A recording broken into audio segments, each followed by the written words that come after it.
રાજકોટમાં યોજાયેલા બાબા બાગેશ્વરના દિવ્ય દરબારમાં મોટી સંખ્યામાં ભક્તો ઉપસ્થિત રહ્યા હતા। દરબાર દરમિયાન બાબા બાગેશ્વર ધીરેન્દ્ર શાસ્ત્રીએ અરજીઓ લગાવવાની પ્રક્રિયા શરૂઆત કરી હતી। આ દરમિયાન રાજકોટના મવડી વિસ્તારમાં રહેતા રાજુભાઈની અરજી લાગતા તેઓ ભાવુક થઈ ગયા હતા। રાજુભાઈએ જણાવ્યું કે તેમણે ઘરે હનુમાન દાદા સમક્ષ અરજી લગાવી હતી, પરંતુ તેમની અરજી લાગશે તેની તેમને કોઈ જાણ ન હતી। તેમણે કહ્યું કે તેઓ કથા છોડીને જતા રહ્યા હતા, પરંતુ મનમાં વિચાર આવતા ફરી પાછા આવ્યા અને તેમની અરજી લાગી ગઈ હતી। રાજુભાઈના જણાવ્યા મુજબ તેમની બીમારી અને જેલમાં ગયાની વાત સહિત તેમના જીવનના પ્રશ્નો ધીરેન્દ્ર શાસ્ત્રીએ અરજીમાં લખીને જણાવ્યા હતા, જેને લઈને તેઓ આશ્ચર્યચકિત થઈ ગયા હતા।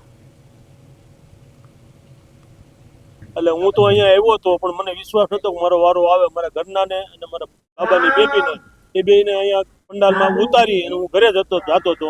પાછો મને વિચાર આવ્યો, કદાચ મેં અરજી લગાવી છે મારો વારો આવે તો, હનુમાનજી સ્વીકારે તો।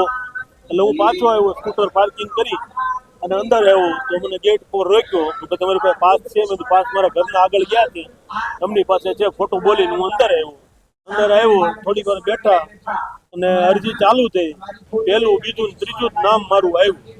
એટલે હું ધન્ય